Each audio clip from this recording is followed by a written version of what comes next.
Hey guys, Liza from Landing Page Guys here, and today I'm going to do something a little different. I'm going to do a very quick video and I'm going to give you 10 key components to create a high converting landing page.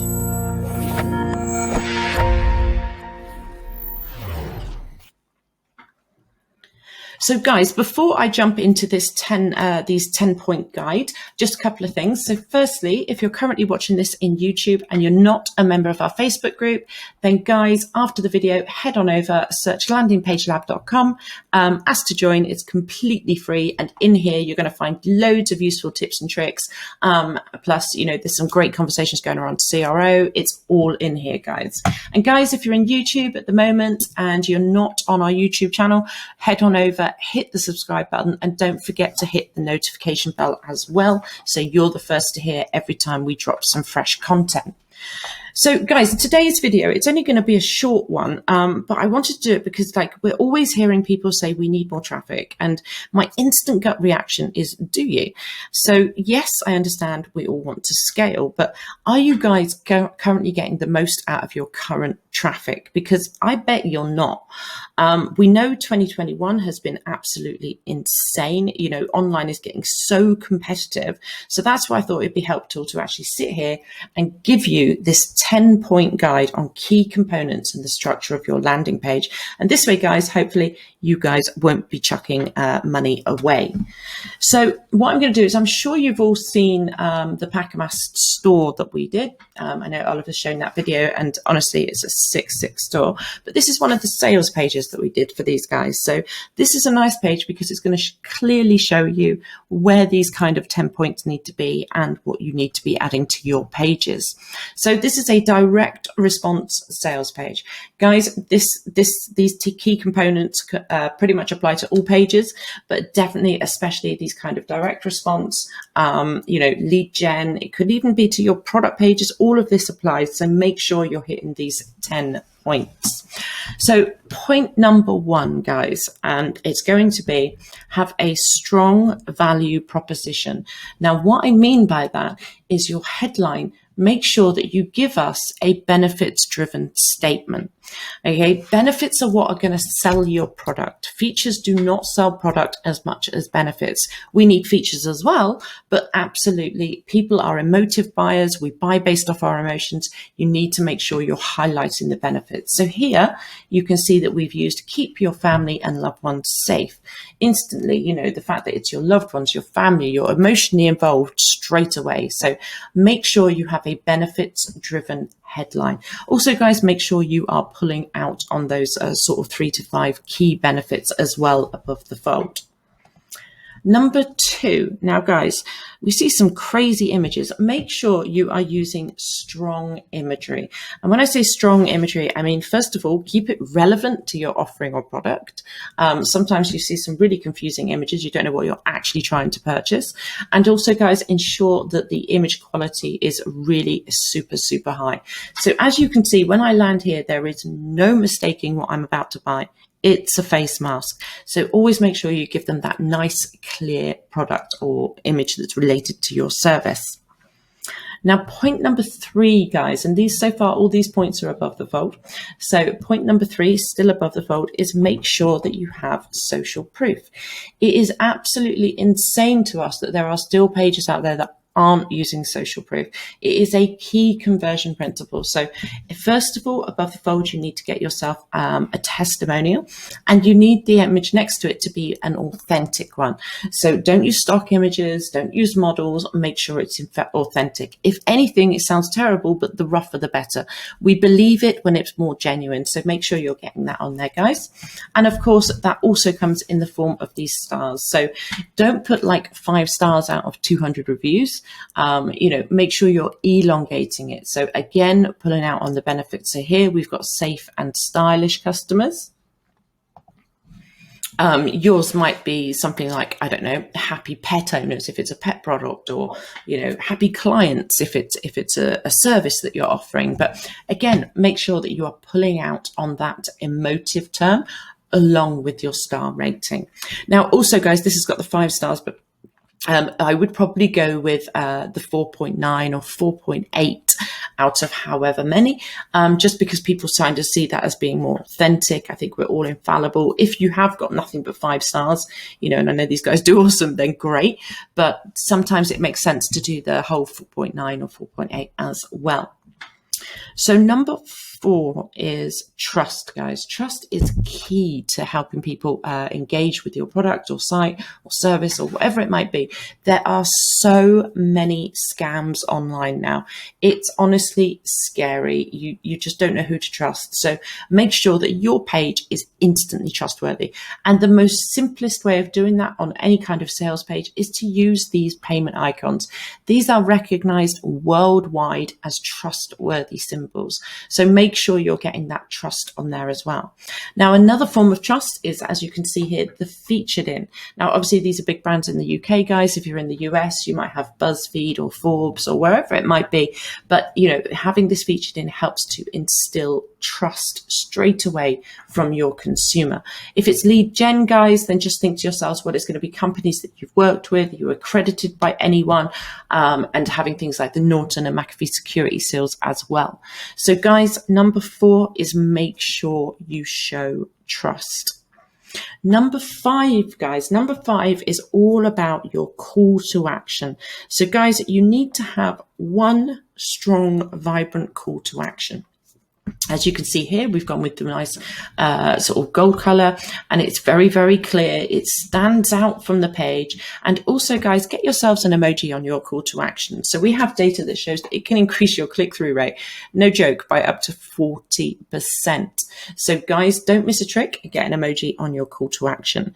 Now, when I say one strong, vibrant call to action, guys, I mean give them one call to action. So we've got get yours now here. And as you can see, when we repeat it, we've got get yours now here.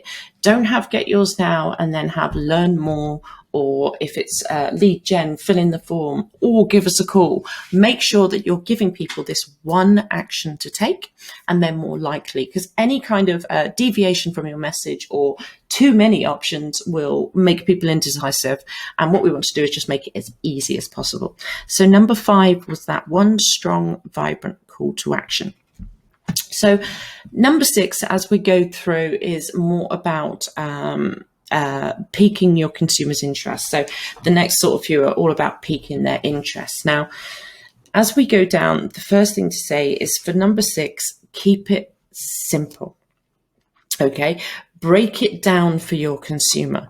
How easy is it going to be for them to actually purchase your product or use your service? And guys, the most instantly easiest way of doing this is to implement a 1, 2, 3. So here you can see that we've chosen to go with find your size or style, and then get it delivered. And then 3, you're going to benefit because you're going to stay safe and look stylish.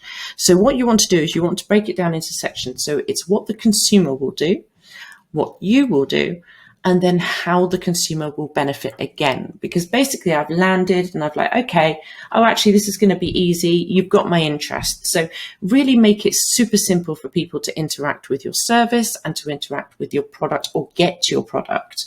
So this is quite a typical one. If we do a product that is going to be, you know, choose your product or purchase your product, get it delivered, and then you need to pull out on the benefit of your product for your consumer. Now, also within your interest, it's all about keeping it simple.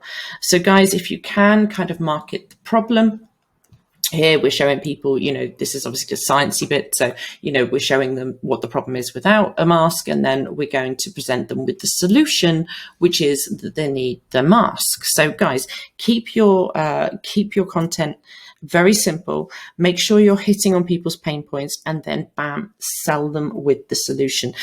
Very often we see it the wrong way around. We see people selling the product straight away and then going in with the problem, which doesn't make sense to the consumer journey. So just make sure you're getting that the right way around and keeping it nice and simple. And the other thing, guys, is to use engaging content. So keep it visual, you know, make sure that people aren't getting overwhelmed with too much text, which is why we use bullets. And that will definitely help you guys to convert. Now, number 8, which applies pretty much all the way through, is to make sure that you are repeating your call to action. So as you can see, as we go through the page, we consistently repeat the call to action. Don't let people get all the way to the bottom of your page and then, have to scroll all the way back. And also, guys, when you repeat this call to action, back it up with your star rating or back it up with your payment icons. So A, it instills that trust. B, it shows people who use it. And C, you're making it easy for your consumer. So number 8, guys, is make sure you repeat your call to action. Now, point number 9, and we touched on this at the very, very beginning. Point number 9, guys, is all about social proof. Social proof is key to selling your product or service. Make sure you have a clearly defined review section, and this is absolutely going to increase your conversion rate. So whether you guys use written or video testimonials, case studies, before and afters, absolutely make sure it's on the page. Stop people leaving the page to type the name of your product into Google followed by the word review, because you've lost that sale, guys. You've paid for people to be here. Just give them everything they need on the page. So again, the other thing to note is make sure that you are using genuine images. And guys, if you are using video testimonials, do make sure you're getting written testimonials on the page as well. Because when people are on mobile, sometimes, they don't want to watch a video. So whilst video reviews are insanely good, do make sure you're using a written testimonial as well if you're doing that. So point 9, guys, was social proof is key. And finally, look how we've got this repeat call to action. So that was point 8, if you remember. Point number 10 is to make sure you have a frequently asked questions section on your page. So very, very often we see this buried in people's footers, and then they have to dive around the page or the site. And guys, it's just absolutely crazy. You're chucking money away. So make sure that someone has got all the information they need on this page. The last thing you want is someone digging around looking for information, or worse still, actually leaving to look it up, because if they leave, you've lost that sale, guys. So it's all about keeping everything they need on the page, easy to use. So address all the frequently asked questions. If it's a service, what are the barriers to entry? If it's a product, ask your friends, ask your family, ask anyone, what would you ask me about this product? And get that on the page. So that is point 10. So basically, guys, what I've done is I've just run through and given you a 10-point guide on where you need to place and what you need to have on your page in order to have a high converting page.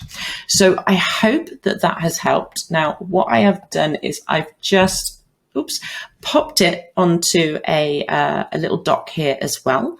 So if you're watching this video, you can actually just pause this and have a look, and you have then got the 10 key components in front of you guys to implement onto your pages. So guys, again, I know this has been a super quick video, and thank you for listening. And don't forget, if you're in YouTube, head on over to the lab, and if you're in the lab, head on over to YouTube. Thanks, guys.